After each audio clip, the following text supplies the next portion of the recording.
Hi, this is Mike Messier. This is a very special, spontaneous life lessons with Mikey Messier. I want to thank psychic medium Angelo for distributing the show, and I'm going to get right into it. So, on this episode, we're going to talk specifically about screenwriting. Screenwriting. Now, some of you have an interest in this, some of you may not. And for those that do have an interest in screenwriting, you might be wondering, how would I even get started with screenwriting? I would say the first thing I can advise is to have the proper tools to accomplish what you're looking to do. If you're looking to write a screenplay that can be read by what they call industry professionals, which would be other, film producers, potential directors, potential actors, agents, managers, film screenplay contests, write your script in Final Draft. Now, Final Draft is a program. It's not the same as Final Cut. Final Cut is an editing program once you've filmed something. Final Draft is for writing. How do you know what a Final Draft screenplay looks like? For those on the video version of this, it looks like this. Things are formatted in a special way. It's not rocket science. It really isn't. I mean, for years, people wrote screenplays um, without the benefit of Final Draft or any other screenplay formatting program. If you ever saw the movie Barton Fink with John Turturro and John, the big guy from Roseanne, you know what I'm talking about. God, I can't think of the guy's name, but basically, Barton Fink is very funny because the guy's trying to write a screenplay and he keeps getting interrupted by the guy next door. So anyway, you want to write a script. You want to have the good formatting. Now, some people would say, "Well, Mike, you can just get Celtics." Celtics is another screenplay system, a program that's free. My point is always this: if you want to do something professionally, sometimes you have to bite the bullet and pay the price. And in this case, Final Draft is usually somewhere between 120 and 200 bucks. I'm not getting any commission if you buy it or not. I'm just trying to save you some time and some frustration. I've had plenty of friends who've written plenty of screenplays in other formats, and then invariably they come around to Final Draft anyway. And once you've got your screenplay written in some other format and you have to transfer it to Final Draft, that may or may not be a pain in the ass. So I'm just trying to save you some life troubles, okay? Don't argue with me. Well, now what's the next thing? I like the idea of reading screenwriting books. There are many out there. I think the best ones, off the top of my head, Sid Field has got some great screenplay books. SYD Field, I guess it's FIELD. Screenplay Writing the Picture by Rusin and Downs is a book that I discovered, used by the CDIA, Center for Digital Imaging Arts in Waltham, Massachusetts. That's a really good screenwriting book. What other screenwriting books? There's plenty. I mean, there's one, Robert McKee. If you ever saw the movie Adaptation with Nicolas Cage, you can. There's a parody of Robert McKee in that one, which is pretty damn funny. But McKee's got some good books. He's very heavy-handed with his opinions. He quotes and he loves the screenplay to the movie Chinatown, which is a great film. It might be a little dated at this point. There's other books like alternative screenwriting that I've had for a couple of years. There's all types of wonderful books. You can also take online classes. Masterclass.com has got some good screenplay writing classes on there. If you can take a class with real life people, when that becomes a possibility again, I suggest that. I took a great class at University of Rhode Island with a guy, I think his name was Christopher Menschel, if I get his name right. Nice guy. And he was a screenwriting teacher. And when I first got writing screenplays, I was taking this class and learning a lot. Um, Now, what are some things I can tell you if you've already written a screenplay or if you are in the creative process? There's an old expression, a wonderful expression, kill your darlings. Kill your darlings is just an expression that I'm not sure who originated that, if whoever it was, but it's a great expression because it basically means that writers tend to hold on to things that they deem precious and cute and beloved. And sometimes those things are just not good for the story. They're just not good for the script. They're not good for the dialogue. They're not good for the character. Something about that darling, whatever it is holding you and your story back. So if you kill your darling, it could be a character. It could be, for instance, you could have written a story that has, three brothers, and you're basing this on the fact that you grew up in a family where you had two brothers and you were the third brother. So you want to have three brothers in your story, and you're insistent. And then somebody like me comes along and points out, hey, you know what? Those two other brother characters could easily be merged into one supporting character. You'd have a really strong supporting character instead of two weaker characters.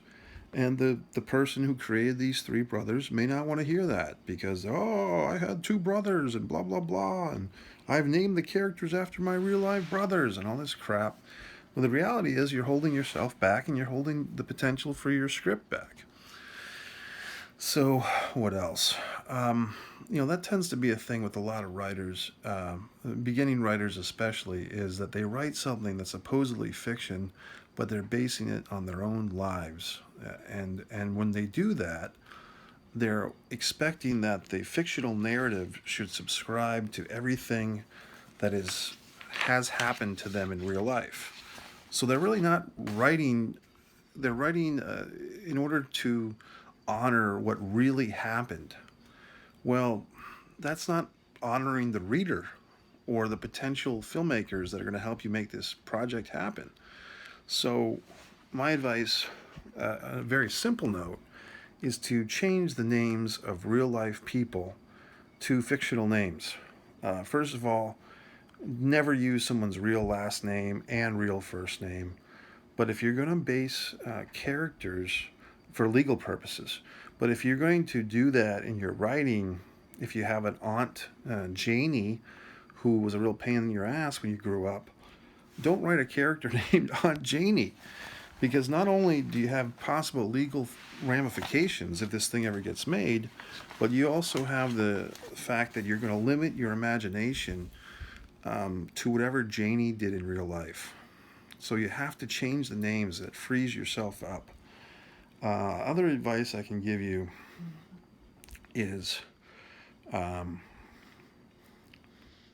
fun with it. Here's an interesting piece of advice. Be careful about asking too many people for their opinions on your writing when you're first getting started. When you're in the middle of your first draft, if you start sending out, piecemeal pages of your script to people, expecting them to read it or give you feedback, when you put people in a position to give you feedback, people naturally feel inclined to improve or change what you've written. So a lot of times people, when they're asking for feedback, and I do this myself, what you're really looking for is validation. You're looking for people to tell you that your script is great. You're looking for people to tell you that you're a good writer, or that you put your time in, or that you have a good idea.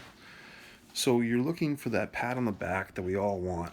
Or, there's a expression that I have that, everybody in the film industry is looking for daddy's pat on the back, more so than mommy's hug. Everybody in the film industry, at least the independent film industry that I've worked in for the most part, has a daddy complex. We're all looking for daddy's approval.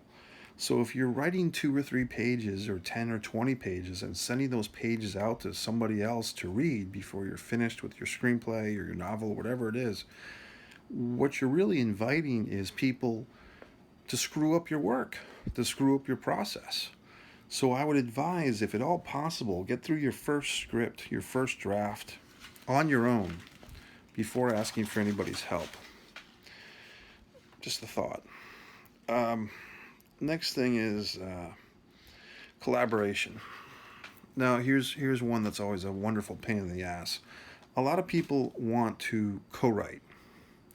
They think it's a fun adventure. That's something they'll do with their buddies. We'll write a script together. Inevitably, this usually turns sour because people have different writing styles or they're different levels of being a writer, or they find different things funny. And writing together is a good invitation to stall out on a project because you find yourself debating, especially if it's, I mean, it's really no way to win in a co-write. I mean, there are co-writers, the Farley brothers or whoever, who have been very successful, don't get me wrong. But in a lot of situations that I've been in myself, you have ego, you have people who have different takes on the characters. One writer is relating more to one character, seeing that character as the protagonist, and the other person sees the other person as a protagonist. I have been in a few successful co-writes, but normally that's when the other person lets me write the whole goddamn thing and pays me. So for the most part, the best co-writing experiences I've had are when somebody just pays me to write the damn thing on my own, and they throw in their 2 cents or their suggestions, or if they see something going they don't like, they tell me to change it, and I do. Um, but you know, co-writing is for the me. I've been soured on it a couple of times in a couple of ways. Um, and you know, here's a big thing that I'll say, and you may or may not listen. But if you are going to take part of a co-writing experience for at least a feature film, have something in paper that explains who owns this script and who walks away with it if you and the other writer split up. Co-writing, it can be done. Some people will listen to me and still do everything do everything wrong, but that's fine. I'm going to pour a little tea for myself as you contemplate all the wonderful words I've been saying so far. Now, what I really wanted to start doing when I was rolling this tape for this special Life Lessons with Mikey Messier, and I do want to thank everyone who gave me kudos and gratitude for the first episode, which was about, what the hell was it about? It was about me and my acting career. I'm going to pour tea now. And look, all of this is in one take. Thanks for the positive feedback on episode 1 of Life Lessons. A lot of people were enjoying it. It was about my story with Sybil Shepherd, Wesley Snipes, and Mario Van Peebles. Now I'm going to drink my tea. Here's to me. Okay, next thing. I think I want to wrap up. Right now, I wrote a script years ago. Hasn't really done anything. Not many people have seen it. It has won one award, which is interesting that the script won an award, I believe, from the Mediterranean Film Festival. And the script, even though it won an award, I have felt that this script, something could be done differently with it. And recently, well, actually about a year ago, I started writing the same script, the same story, rewriting it as a novel. And I got to a point where I just stopped. That was last summer. Went through a bunch of things in my life, put the script down. I'm picking it up now, and I got to a certain point in this story where I feel like, man, there's about a third of this script I don't like. And the script takes place in 3 sections. We'll just call it, we'll call it before, after, and during a certain situation the lead character's in. And in the after section, I find that it's a cliche. The movie becomes like a road movie, a chase movie, a crime thing. And I feel like this is just not, it's always been my least favorite part of the script. And I wrote it at the time thinking of a certain guy to play the lead, certain locations that could have been used, certain elements, certain co-stars or cameos. I was thinking of all these elements, trying to put them into the script. And it serviced the thing for a while, but now, a couple of years later, I'm looking at this script, and I just don't think it works. So I'm literally going through, and the circled parts are stuff that I'm keeping, like that stuff in Sharpie. Those are little bits of dialogue. But I'm quite literally taking a pair of scissors, folks, and I'm cutting up the script. Like, I have this 90-page script, and I'm using this pair of scissors to cut out the cancerous elements. Like basically, I'm just going through the script. And now, granted, I have more than one copy of the script, so don't worry. I can always go back. Now, during this time of worldwide crisis, we have downtime and we have time to do this crazy shit. Like, this is like paper mache. This is like old school. I'm literally going through my story, and I'm chopping up pages, and I'm circling things that I like from the pages I'm getting rid of. But here's pages that are being cut and thrown to the floor in disgust. Now, granted, I could always go back to this version of the script. I could always salvage it and go back to it. But I just find that what I'm trying to do is chop out the stuff I don't like from this script, and give my brain a few days to reboot and have that negative space to fill with new stuff. So I thought that was kind of an interesting process. To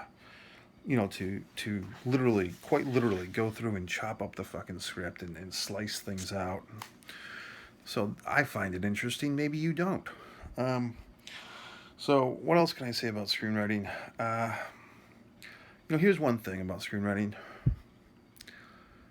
You can working on the script for a week, 2 weeks, a month, and somebody will say something. Oh, you've been working on the script for a while. You done yet? You're never done writing the goddamn script.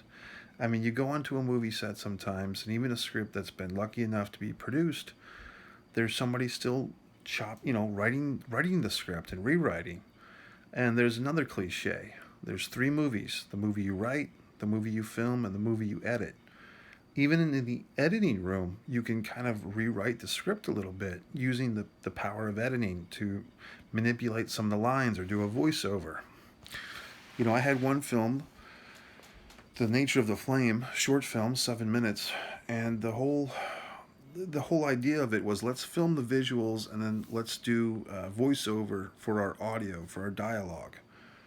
Once we filmed the visuals, I felt like we didn't need the voiceovers for the dialogue. And I told my editor and DP at the time, Chris Hunter, this, and he didn't agree. He said, I'm like, we got to get the audio. Well, we tried and it just didn't work. And there were some reasons why it didn't work. The visuals of that short film were telling a story that would have been redundant and almost insulting to the audience if we had done the voiceovers that I had written, because we had captured visuals that were pretty much the same as the dialogue. The other thing is that one of the actors involved had a voice that I felt was not compelling to listen to in a voiceover, that the actual voice of this actor would have diminished the film, to be honest. So there you have it. So there's always going to be rewrites and tweaks, and as a writer, you have to give yourself. You want to get your baby, your wonderful script to the point that you feel that nobody could touch a word and make it any better. But realizing if this thing ever gets funded or filmed, it will be touched, it will be manipulated, it will be changed to suit a location or an actor or anything else. I think I'm about done here. In case you're wondering, well, gee whiz, Mike, this is great information. Now, how do I write a script and how do I get my movie made? I guess I'll have to do another life lessons on that, which is an entirely different thing. But this is just about the writing process. So once again, get Final Draft. A friend of mine, Joe Jaffo, I was telling him once about my, problems with people who don't want to get Final Draft screenwriting, and Joe said it was like the music industry, and there's a certain program that musicians use. I'm trying to remember the name of it. For music, for producing music, there's a certain recording system, Music Pro or something. And he was telling me that when people don't want to use that program, he knows that they're idiots and they're just not going to go anywhere. And that's how I feel about Final Draft. Others might disagree. Anyway, the most important thing is to write your script, have fun with it, MikeMessier.com, etc., etc. I am available, believe it or not, for screenwriting consultation. If you've written a script, or if you want to start writing a script and you want someone to bounce ideas off of or get more personal advice, you can contact me through my website. The contact is very simple, MikeMessier.com. Okay, Mike Messier saying thanks again to the Wrestling with the Future podcast team, Angelo Psychic Medium, the Refs Roundtable, Wrestling with the Future, for distributing Life Lessons with Mikey Messier, episode 2. Next time, episode 3. If you have any suggestions, write to me via MikeMessier.com with suggestions, what you want to hear about on Life Lessons with Mike Messier. Thank you.